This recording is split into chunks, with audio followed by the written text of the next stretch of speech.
Nous avons tous en tête les échecs retentissants liés aux mauvaises décisions, style Lehman Brothers en 2008 ou Kodak qui n'a pas su voir la crise et l'arrivée du numérique. Face à ce type de situation, notre action est toujours la même. Identifions, traquons et punissons le coupable. Quel mauvais dirigeant d'avoir pris une telle décision? Non, c'est une erreur de raisonnement. Les dirigeants ne deviennent pas d'un coup de baguette magique de mauvais dirigeants, ce sont juste de bons dirigeants qui prennent de mauvaises décisions. La démarche d'Olivier Sibony tient en 3 points. 1. Quels sont nos biais cognitifs? Il en existe plus de 200, mais il les a regroupés en 5 familles. 2. Comment mieux décider? Et 3. Quels sont les outils concrets qui nous permettent de mieux décider? Il se résume en 3D: dialoguer, décentrer et dynamiser.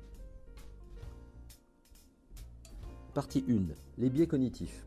Il en existe 5 familles. Le biais de modèle mental, par exemple le biais du survivant, c'est-à-dire une tendance à tirer des conclusions à partir d'un échantillon excluant les échecs. Le biais d'action, deuxième famille, typiquement la surestimation de soi. L'exemple que nous a donné Olivier, c'est Ron Johnson, ce fameux dirigeant qui a lancé les Apple Store et qui a essayé de copier-coller le modèle chez JCPenney et qui, au bout de 18 mois, avait fait perdre 55% de la valeur boursière et a été obligé de licencier 20 000 personnes. Le biais d'inertie, ou l'un des plus connus, l'aversion à la perte, c'est-à-dire la sensibilité plus aiguë à une perte qu'à un gain du même montant, est un des biais les plus connus dans nos organisations. Quatrième famille, le biais de groupe, très connu également dans nos organisations, avec le group think, c'est-à-dire la tendance à taire un désaccord au sein d'un groupe de la décision. Rappelez-vous l'anecdote de Warren Buffett, faisant partie du conseil d'administration de Coca-Cola et qui n'ose pas dire aux dirigeants de Coca-Cola que leur plan de rémunération de stock option pour les dirigeants est trop généreux. Et les biais d'intérêt, avec comme biais le plus connu, le biais pour le présent, c'est-à-dire la tendance à privilégier le présent, le résultat à tout prix, plutôt que le long terme. Deuxième partie, comment mieux décider? D'abord, il faut tordre le cou à une idée reçue. Il est impossible de se débiaiser soi-même. C'est-à-dire que nos biais cognitifs, nous les avons, nous devons faire avec. Le fait d'en prendre conscience ne suffit absolument pas à les corriger. D'autant plus que certains biais sont utiles, ils ont des effets positifs. Un biais d'optimisme pour un entrepreneur, c'est essentiel, sinon il ne monterait jamais une entreprise. Donc, pour limiter l'importance des biais, il faut que les organisations améliorent la prise de décision. L'idée, c'est de modifier l'environnement et non modifier le décideur, car on n'y arrive pas. Et pour cela, la seule solution, entre guillemets miracle, c'est le collectif. Mais le collectif sans méthode, ça ne marche pas parce qu'on peut tomber dans le biais du group think. Pour mieux décider, je vous propose 4 questions. 1. Avez-vous explicitement discuté des risques et incertitudes associés au projet d'investissement, au projet qui vous tient à cœur? Cette démarche permet de nous prémunir du biais d'excès de confiance. 2. La discussion préalable à la décision a-t-elle permis d'exprimer des points de vue contradictoires à ceux des dirigeants les plus haut placés? Cette pratique permet de lutter contre les biais de groupe et la tendance qu'on peut avoir dans les grandes entreprises à aligner nos opinions, consciemment ou non d'ailleurs, sur celles du chef. 3.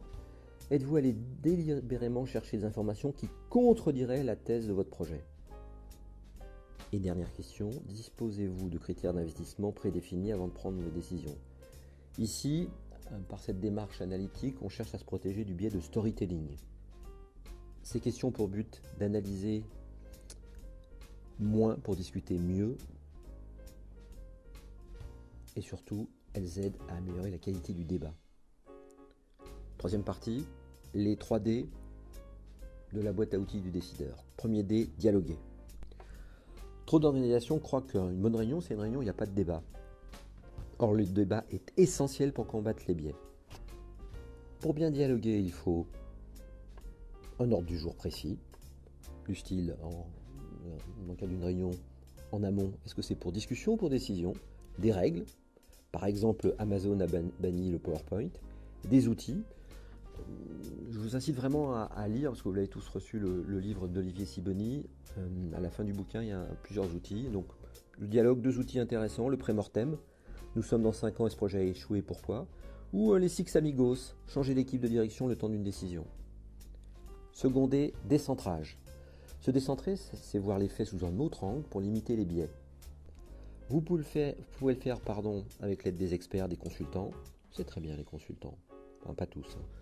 Vous avez forcément des personnalités divergentes qui le font naturellement, mais rarement, mais elles existent au sein des organisations. Les rebelles, par exemple. 3e D, dynamiser. Le dialogue et le décentrage ne peuvent pas prospérer sans une dynamique organisationnelle agile, c'est-à-dire des routines et une culture dans l'organisation. C'est typiquement cultiver l'informalité, des relations personnelles, la culture du speak-up. C'est aussi prendre des risques avec prudence. C'est le grand point fort des startups qui réussissent. Elles font des vraies expérimentations, des tests A, B, pas des pilotes. Le pilote, tout de suite, ça engage des frais très importants. Et surtout, elles cultivent le droit à l'échec, ces startups, ce qui est différent du droit à l'erreur. Terminons par une citation de Georges Bernard Shaw. Il n'y a pas de progrès sans changement, et ceux qui ne peuvent pas changer leur façon de penser ne peuvent rien changer du tout.